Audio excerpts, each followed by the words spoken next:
अब वक्त हो चला है 12 बजे की 4 बड़ी खबरों का, जहां खबरों की शुरुआत सियासत से करते हैं। जहां मोदी कैबिनेट में फेरबदल की अटकलें तेज हो गई हैं। केंद्रीय मंत्री रामदास अठावले के संकेत के बाद एनडीए के सहयोगी दलों के नए चेहरों को अब मोदी कैबिनेट में तरजीह दी जा रही है और बहुत तेजी के साथ इसकी चर्चा शुरू हो गई है। वहीं वंदे मातरम को लेकर कांग्रेस एक बार फिर से बीजेपी के निशाने पर है। मल्लिकार्जुन खड़गे की सभा में सिर्फ 2 अंतरे गाए जाने पर सियासी घमासान छिड़ चुका है। इधर बीजेपी ने राज्य प्रभारियों की लिस्ट जारी की है, जहां विनोद तावड़े उत्तर प्रदेश के प्रभारी बनाए गए, जबकि गुजरात के कद्दावर नेता हैं जगदीश ईश्वर भाई पटेल, उनको उत्तर प्रदेश का सह प्रभारी बना दिया गया है। तरुण चुग को गुजरात के बीजेपी प्रभारी बनाए गए हैं। और आखिर में बात मौसम की करेंगे, जहां देश भर में मूसलाधार बारिश का सिलसिला लगातार जारी है। पहाड़ों में भूस्खलन की घटनाएं सामने आ रही है और उत्तर प्रदेश समेत कई राज्यों में अलर्ट जारी किया गया है। यानी कि आज की 4 बड़ी खबरों में सियासत भी रहेगी, विवाद भी रहेगा, छात्रों का आंदोलन और बारिश का कहर भी देखने को मिलेगा। और हर बड़ी खबर पर हमारी पैनी नजर बनी हुई है, क्योंकि इन खबरों को लेकर आपको बताते चले कि पूरे दिन गहमा गहमी का माहौल रहेगा, पूरे दिन चर्चा यहाँ पर रहेगी। और चर्चा इसलिए रहेगी क्योंकि एक तरफ सियासत है तो दूसरी तरफ मौसम है, दूसरी तरफ यहाँ पर उत्तर प्रदेश के विधानसभा चुनाव को लेकर तैयारी शुरू हो चुकी है। तो वहीं आपको बताते चले कि अब आने वाले समय पर कई तरह के जो फेरबदल है, ये विस्तार है, वो यहाँ पर सियासी तौर पर देखने को मिल पाएगा।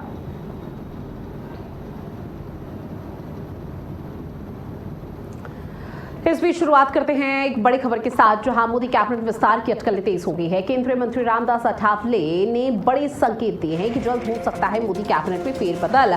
अठावले की तरफ से कहा गया, संगठन में फेरबदल के बाद कैबिनेट विस्तार की अटकलें तेज, जहां एनडीए के सहयोगी दलों के नए चेहरों को मिल सकती है जगह। महाराष्ट्र से नेताओं के केंद्र में शामिल होने की चर्चा तेज है। कैबिनेट विस्तार पर पीएम मोदी के फैसले का इंतजार है।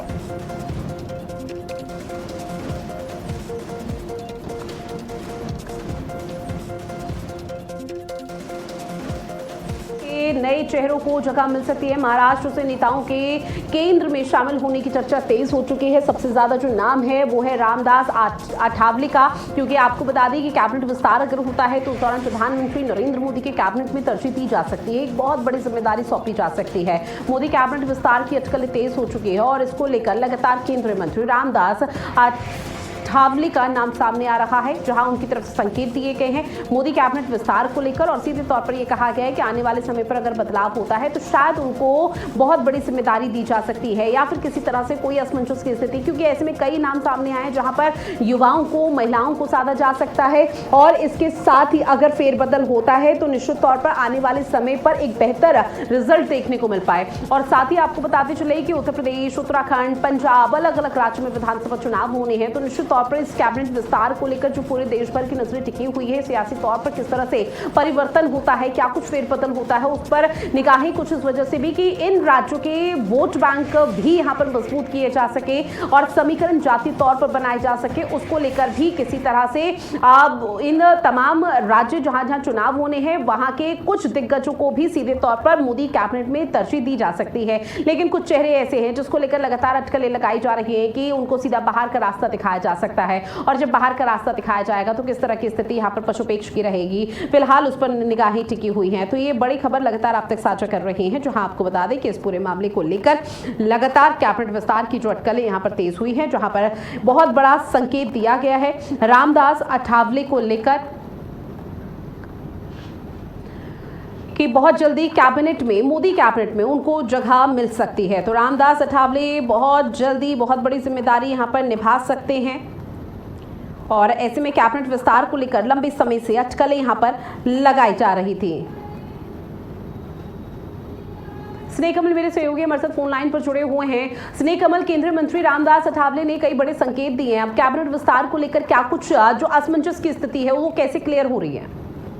बिल्कुल, तो भारतीय जनता पार्टी की राष्ट्रीय टीम का जो सोमवार का बड़े फेरबदल के बाद अब प्रधानमंत्री नरेंद्र मोदी केंद्रीय मंत्रिमंडल विस्तार या फेरबदल की अटकलें तेज हुई। केंद्रीय मंत्री रामदास अठावले नागपुर में कल एक बयान दिया जो चर्चा को हवा देती है। अठावले ने संकेत किया कि केंद्रीय मंत्रिमंडल का विस्तार जल्द हो सकता है। भाजपा के साथ साथ अन्य सहयोगी दलों के चेहरों को भी सरकार में जगह मिल सकती है। भारतीय जनता पार्टी के राष्ट्रीय अध्यक्ष नितिन नवीन की राष्ट्रीय टीम में कई महत्वपूर्ण बदलाव किए गए हैं। पूर्व केंद्रीय मंत्री स्मृति ईरानी, संघ की पृष्ठभूमि वाले वरिष्ठ नेता राम माधव की संगठन वापसी हुई है। वसुंधरा राजे को राष्ट्रीय उपाध्यक्ष पद पर बरकरार कर को राष्ट्रीय कोटा अध्यक्ष की जिम्मेदारी दी गई है। पुराने कई पदाधिकारियों को हटाकर नए चेहरों को जिम्मेदारी दी गई है। राजनीतिक जानकारों के अनुसार अगर बात करें तो संगठन में इतने बड़े बदलाव के बाद अब सरकार की जिम्मेदारियों में भी पुनर्संतुलन की संभावना खारिज नहीं किया जा सकता, खासकर ऐसे समय में जब भारतीय जनता पार्टी अगले वर्ष विधानसभा के चुनाव और 2029 लोकसभा चुनाव की दीर्घकालिक रणनीति तैयार कर रही है। सरकार और संगठन के बीच नए सिरे तालमेल बिठाने की कवायद पर महत्वपूर्ण ये बात मानी जा रही है। रामदास अठावले ने 17 अगस्त को नागपुर में कहा केंद्रीय मंत्रिमंडल फेरबदल की संभावना है। उन्होंने यह भी संकेत दिया कि भाजपा के अलावा एनडीए के जो अन्य सहयोगी दल है नए चेहरों को मंत्रिमंडल में शामिल किया जाएगा। साथ ही साथ उन्होंने यह भी कहा कि एनसीपी का जो शरद पवार गुट है उसे भी एनडीए में आना चाहिए। तो कुल मिलाकर हम कह सकते हैं कि ठीक है इसलिए कमल, अब देखिए यहाँ पर हालांकि कई जोरों के साथ चर्चा तेज हो चुकी है, लेकिन आने वाले समय में किस तरह की स्थिति और परिवर्तन यहाँ पर होता है वो देखना बेहद दिलचस्प रहने वाला है। बहरहाल आपने जानकारी साझा की इसने कमल, उसके लिए आपका बहुत शुक्रिया। तो देखिए केंद्रीय मंत्री रामदास अठावले ने कई बड़े संकेत दिए हैं, आने वाले समय पर फेरबदल हो सकता है। वैचारिक मतभेद भूलने की अपील भी यहां पर की गई है। नया फेरबदल जिसको लेकर कहा गया है कि बीजेपी संगठन में आंतरिक बदलावों के बाद केंद्रीय मंत्रिमंडल में बहुत जल्दी फेरबदल विस्तार हो सकता है, नए चेहरों को मौका दिया जा सकता है। इस विस्तार में मुख्य रूप से बीजेपी और उसकी सहयोगी पार्टी यानी कि राष्ट्रवादी कांग्रेस पार्टी एनसीपी, अजीत पवार गुट के कई नए नेताओं को मंत्री पद मिलने की पूरी संभावना है।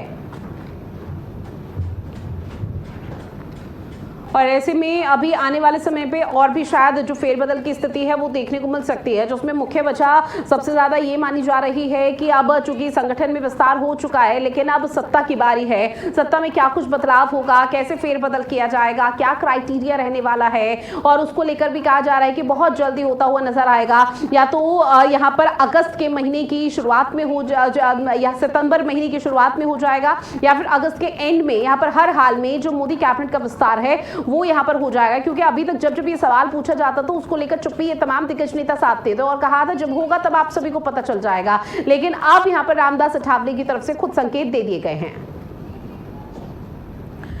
अब बात अगली बड़ी खबर की करते हैं। वंदे मातरम पर एक बार फिर से कांग्रेस पार्टी घिर चुकी है। मल्लिकार्जुन खड़गे की सभा में वंदे मातरम का गायन हुआ।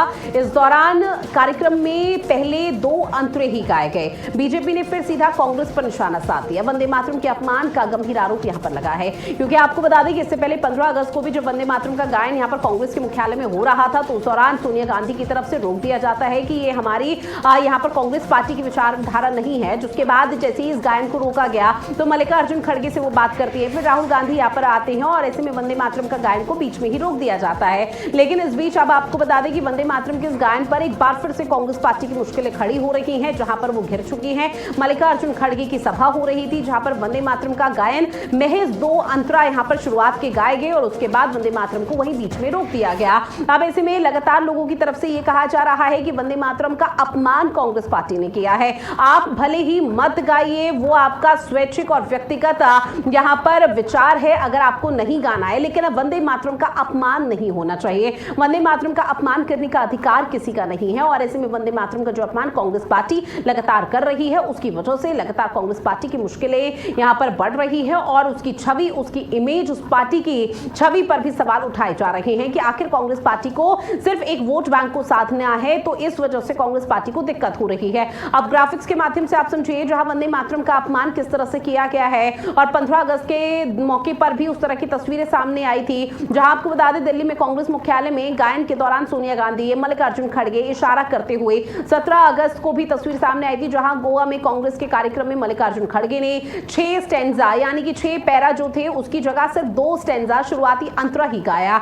और अब ऐसे में वंदे मातरम का जो नया कानून है उसके प्रावधान क्या है वो समझने भी बेहद जरूरी हो जाते हैं। इसी के आधार पर कांग्रेस की मुश्किलें बढ़ेंगी, क्योंकि वंदे मातरम के सभी 6 स्टैंजा का गायन बेहद बेहद जरूरी किया गया या अनिवार्य किया गया। अगर आपको नहीं गाना है तो आप महज खड़े हो जाइए, लेकिन उसका अपमान आप नहीं कर सकते हैं। पहली बार अपराध करने पर 3 साल तक की सजा का यहाँ पर प्रावधान है। सावधान की मुद्रा में खड़ा होना अनिवार्य है। बार बार अपमान करने पर 1 साल की सजा भी अनिवार्य यहाँ पर की गई है। तो देखिए किस तरह से यहाँ पर चीजें देखने को मिल पा रही है। और इस बीच यहाँ पर ग्राफिक्स के माध्यम से भी आप तक साझा कर रहे हैं कि कांग्रेस पार्टी ने कैसे वंदे मातरम का एक बार फिर से अपमान किया है। मल्लिकार्जुन खड़गे की यहाँ पर सभा थी, जहां पर सभा के दौरान मल्लिकार्जुन खड़गे ने शुरुआत के महज 2 अंतरे गाए और उसके बाद वो चुप हो जाते हैं और उसके बाद गायन को वहीं पर रोक दिया जाता है। और सभा में इसको लेकर अब सवाल ये उठ रहे हैं कि आखिर कांग्रेस पार्टी को दिक्कत क्या है वंदे मातरम के गायन से। एक विशेष वर्ग को दिक्कत है, वो नहीं गाना चाहते, वो उनका व्यक्तिगत विचार है, लेकिन कांग्रेस पार्टी लगातार उस यहाँ पर वोट बैंक को मजबूत करने का प्रयास कर रही है और ऐसे में वंदे मातरम गायन का अपमान कर रही है। उसको लेकर सवाल उठाए जाते हैं, क्योंकि 15 अगस्त को भी वही तस्वीरें देखने को मिल पाई थी जहां देश आजादी का जश्न मना रहा था। जब दिल्ली में कांग्रेस के मुख्यालय में वंदे मातरम का गायन होता है तो उस दौरान सोनिया गांधी की तरफ से और इसके साथ ही मल्लिकार्जुन खड़गे इशारा करते हुए नजर आते हैं, जिसके बाद वंदे मातरम के गायन को बीच में ही रोक दिया जाता है। वहीं गोवा में कांग्रेस के कार्यक्रम में मल्लिकार्जुन खड़गे ने 6 स्टैंजा की जगह सिर्फ 2 स्टैंजा गाए, यानी कि 2 अंतरा गाए, जिसके बाद पूरी तरह से ये वंदे मातरम गायन को वहीं पर शांत करा दिया जाता है। अब ऐसे में वंदे मातरम का जो नया कानून है उसका प्रावधान क्या है, जरा उसको समझिए। वंदे मातरम के सभी 6 स्टैंजा का गायन बेहद जरूरी है, अनिवार्य किया गया है। पहली बार अगर कोई इस तरह से अपमान करता है तो ये अपराध की श्रेणी में आएगा और अपराध करने पर 3 साल तक की सजा होगी। साथ ही सावधान की मुद्रा में खड़ा होना अनिवार्य यहाँ पर किया गया है और ऐसे में अगर बार बार कोई अपमान करता है तो 1 साल की अनिवार्य की गई है सजा। तो देखिए किस तरह से चीजें यहाँ पर देखने को मिल पा रही है और ऐसे में वंदे मातरम गायन को लेकर लगातार कांग्रेस पार्टी की तरफ से जो अपमान किया जाता है। अब ऐसे में राष्ट्रीय प्रवक्ता है बीजेपी के, जहां पर ये प्रदीप भंडारी की तरफ से सोशल मीडिया प्लेटफॉर्म पर पोस्ट किया गया और बकायदा ये मेंशन किया गया कि कांग्रेस 1 या 2 बार नहीं बल्कि बार बार अपमान करती है, बार बार इंसल्ट करती है वंदे मातरम की। और एक बार फिर से कांग्रेस पार्टी ने वही किया है, जहां पर कांग्रेस के जो राष्ट्रीय अध्यक्ष है मल्लिकार्जुन खड़गे, उन्होंने गोवा में वंदे मातरम का सिर्फ 2 स्टैंजा यहां पर गाया, यानी कि सिर्फ एक छोटा सा अंतरा था जो कि कांग्रेस पार्टी के राष्ट्रीय अध्यक्ष मल्लिकार्जुन खड़गे की तरफ से गायन किया गया और उसके बाद वो चुप हो जाते हैं और वहीं पर समाप्ति हो जाती है। सोनिया गांधी ने स्टार्ट किया था और राहुल गांधी ने भी उसको फॉलो किया, जिसके बाद अब पूरी कांग्रेस पार्टी इसे फॉलो कर रही है। बकायदा ये मेंशन प्रदीप भंडारी ने अपने सोशल मीडिया प्लेटफॉर्म पर किया। उन्होंने कहा कि ये किसी को नहीं भूलना चाहिए कि कांग्रेस के एमपी जो इमरान मसूद हैं वो स्टेटमेंट दे चुके हैं कि कांग्रेस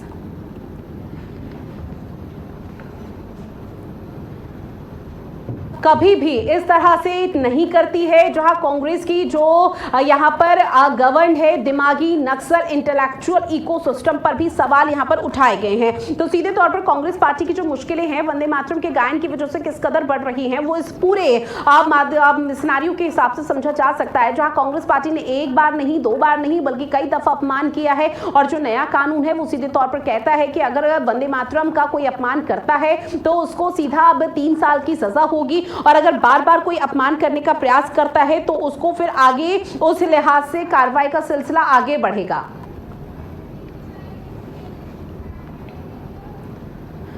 अगली बड़ी खबर, जहां राज्य में छात्रों का आंदोलन लगातार जारी है। सीबीआई जांच की मांग पर छात्र अड़े हुए हैं। कल झारखंड सरकार ने जेएसएससी सीजीएल परीक्षा को रद्द कर दिया। टीटीपीएल की परीक्षाओं को भी रद्द किया गया, जो प्रदर्शनकारियों ने सीबीआई जांच की मांग उठाई है। हालांकि कल तक उम्मीद ये जताई जा रही थी कि शायद ये आंदोलन अब समाप्त हो जाएगा, लेकिन फिलहाल आंदोलन खत्म नहीं हुआ है, क्योंकि कल ही जो यहाँ पर छात्र नेता देवेंद्र महतो हैं, जो कि भूख हड़ताल पर पिछले 12 से 16 दिनों से लगातार डटे हुए थे और छात्रों की तरफ से जो प्रदर्शन किया जाता है 24वें दिन, उस दौरान झारखंड सरकार से जब बात हुई तो झारखंड सरकार ने फिलहाल उनकी मांग को माना और टीटीपीएल सीजीएल को फिलहाल रद्द कर दिया गया। इसके साथ ही जो परीक्षा रद्द की गई, ये बहुत बड़ी जीत बताई जा रही थी, लेकिन अभी भी एक मांग ऐसी है जिसको लेकर अभी तक सरकार ने इस पूरे मामले पर कुछ भी स्पष्टीकरण नहीं दिया है। अब ऐसे में झारखंड में जो प्रदर्शनकारी हैं उनका सीधे तौर पर कहना कि सीआईडी भले ही जांच कर रही हो, निष्पक्ष तरीके से पारदर्शिता अपनाई जा रही हो, लेकिन फिलहाल यहाँ पर कोशिश ये होनी चाहिए कि सीबीआई की एंट्री हो। जब तक सीबीआई की एंट्री नहीं होगी, सीबीआई इस पूरे मामले पर गहनता से जांच नहीं करेगी, तब तक ये प्रदर्शन यूं ही जारी रहेगा। हालांकि झारखंड सरकार की तरफ से इस पूरे मामले को लेकर या फिर इस मांग को लेकर कोई भी स्पष्टीकरण या स्टेटमेंट सामने नहीं आया है।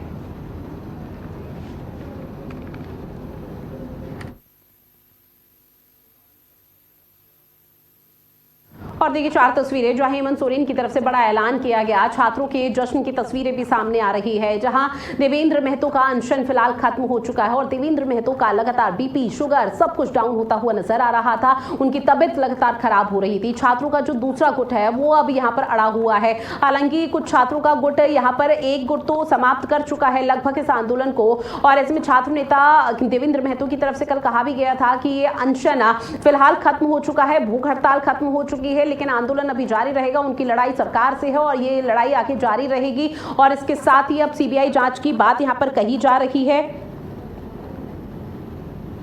और सीबीआई जांच को लेकर लगातार कहा जा रहा है कि जो छात्रों का दूसरा गुट है इस पूरे मामले पर सीबीआई की एंट्री हो, क्योंकि टीटीपीएल की परीक्षाओं को रद्द कर दिया गया। झारखंड के मुख्यमंत्री हेमंत सोरेन की तरफ से खुद इस बात का जिक्र किया गया, जहां प्रदर्शनकारी अब अपनी अलग मांग पर अड़े हुए हैं। हालांकि डे 1 से इस तरह की मांग उठाई जा रही थी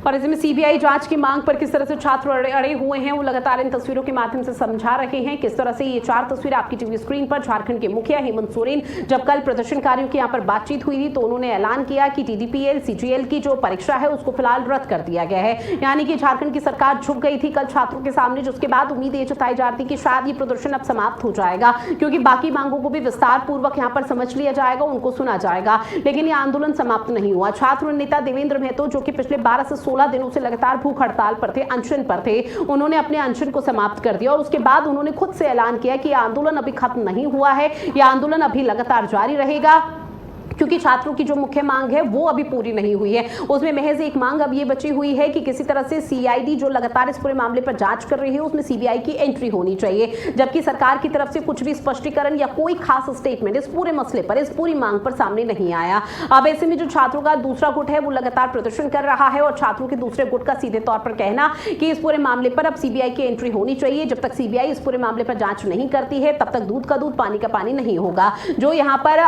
बचाव है वो लगातार झारखंड सरकार कुछ आरोपियों का कर रही है। इस पूरे मामले पर पेपर लीक माफिया हैं और ऐसे में सीआईडी का ये कहना है कि हम लगातार कानूनी प्रक्रिया को आगे बढ़ा रहे हैं। कुछ की गिरफ्तारी हो चुकी है, मास्टरमाइंड भी बहुत जल्दी जेल की सलाखों के पीछे होगा, लेकिन अभी तक सीआईडी के हाथ खाली नजर आ रहे हैं।